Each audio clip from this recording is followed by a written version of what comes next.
ನಮ್ಮಲ್ಲಿರುವ ಅವ್ಯವಸ್ಥೆ ಏನು ಅಂದರೆ, ಯಾವಾಗ ಒಬ್ಬ ವ್ಯಕ್ತಿಯನ್ನು ಮತಾಂತರ ಮಾಡ್ತಾರೆ ಆಗ ಅವನ ನಿಜವಾದ ಹೆಸರನ್ನು ಬದಲಿಸಿಬಿಡ್ತಾರೆ. ಹೆಸರನ್ನು ಬದಲಿಸಿದಾಗ ಇಡುವ ಹೆಸರು ಏನು ಹೇಳಿ? ಏನೂ ಅರ್ಥ ಇಲ್ಲದ ಹೆಸರಿಡ್ತಾರೆ. ಯಾವಾಗ ಅವನಿಗೆ ಮೂಲದಲ್ಲಿ, ಅದಕ್ಕೆ ಹಿಂದಿನವರು ಹೆಸರಿಡಬೇಕಾದ್ರೆ ಅಷ್ಟು ಒಂದು ಗಮನ ಇಟ್ಟು ಅರ್ಥ ಇರುವ ಹೆಸರಿಡಿ. ಆ ಅರ್ಥ ಇರುವ ಹೆಸರಿನಿಂದ ಒಂದು ಇತಿಹಾಸ, ಒಂದು ಸಂಸ್ಕೃತಿ, ಒಂದು ಪೂರ್ವದ ಎಲ್ಲ ನೆನಪಾಗುತ್ತಿತ್ತು. ಅಷ್ಟೇ ಅಲ್ಲ, ಅವನು ಗೋತ್ರದಿಂದ ಹೇಳ್ಕೊಳ್ಳುವುದು ಅಂತಂದರೆ ಇಂಥ ಗೋತ್ರೋತ್ಪನ್ನ, ನಾನು ಕೌಶಿಕ, ನಾನು ವೈಶ್ವಾಮಿತ್ರ, ನಾನು ವಾಸಿಷ್ಠ ಅಂತ ಹೇಳ್ಕೊಳ್ಳೋದ್ರಿಂದ ವಸಿಷ್ಠರ ಹೆಸರು, ವಸಿಷ್ಠರ ಕಥೆ, ವಸಿಷ್ಠರ ಪರಂಪರೆ ಇಷ್ಟು ನೆನಪಾಗುತ್ತೆ. ವಿಶ್ವಾಮಿತ್ರರು ಅಂತ ಅಂದಾಗೆಲ್ಲ ನೆನಪಾಗುತ್ತೆ. ಇದೆಲ್ಲ ಬಿಟ್ಟು ಅಯ್ಯೋ ಇದೆಲ್ಲ ರಗಳೆರಿ, ಹಾಗೂ ಕಿವಿ ಹಿಡಿದು ನಮಸ್ಕಾರ ಮಾಡಬೇಕಂತೆ, ನಮಗೆ ಹಾಯ್ ಬಾಯ್ ಅಂದೇ ಅಭ್ಯಾಸ ಇರೋದು, ಅದರಿಂದ ಇದೆಲ್ಲ ಬೇಡ ಅಂತ ಬಿಟ್ಟು ಹೆಸರನ್ನು ಕೂಡ ರಾಡ್ರಿಗಸು ಡಿಸೋಜನೋ ಮಾಡಿಕೊಂಡು ಬಿಟ್ಟರೆ ಆಮೇಲೆ ಹೇಳ್ಕೊಳ್ಳಿಕ್ಕೇನೂ ಇಲ್ಲ. ಅದಕ್ಕೆ ಯಾವ ರೀತಿಯಿಂದಲೂ ಕೂಡ ಒಂದು ಪ್ರಾಚೀನ ಸಂಬಂಧ ಸಿಗುವುದೇ ಇಲ್ಲ. ಬದಲಾಯಿಸಿದ್ರ ಮತವನ್ನು ತಕ್ಷಣ ಹೆಸರು ಬದಲಾಯಿಸ್ತಾರೆ. ಹೆಸರು ಬದಲಾಯಿತಾ ನಿಮ್ಮ ಇತಿಹಾಸ ಸತ್ತೋಯ್ತು.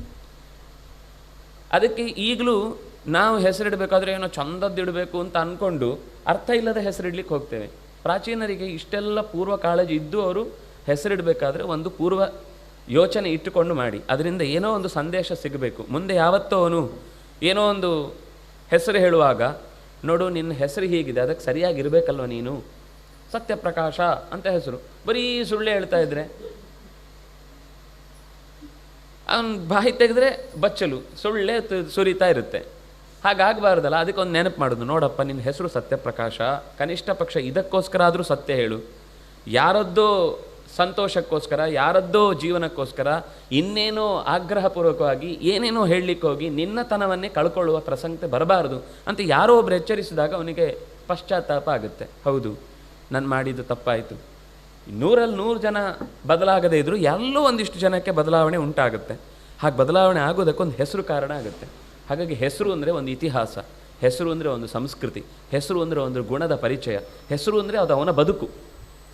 ಅದೇ ಇಲ್ಲ ಅಂತ ಮಾಡಿಬಿಟ್ರೆ ನೆಕ್ಸ್ಟ್ ಜನ್ರೇಷನ್ನು ನೀವು ಅದು ಹೆಸರು ಹೇಳುವಾಗಲೂ ನೋಡಿ, ರಮೇಶ ಅಂತಿದ್ದರೆ ಅದು ರಮೇಶ್ ಮತ್ತು ರಮ್ಮಿ ಆಗಿಬಿಡುತ್ತೆ, ಜನಾರ್ದನ ಇದ್ದರೆ ಜನ್ನಿ ಆಗಿಬಿಡುತ್ತೆ, ಜೋರ್ಡನ್ ಅಂತಾದರೆ ಇನ್ನೂ ಬದಲಾದರೆ ಬಹಳ ಚೆನ್ನಾಗಿರುತ್ತೆ.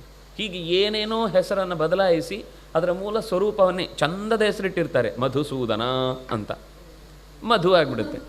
ಮಧು ಅನ್ನುವ ರಾಕ್ಷಸನನ್ನು ಸಂಹಾರ ಮಾಡಿದವನು ಅಂತಲೇ ಕರೆದದ್ದು.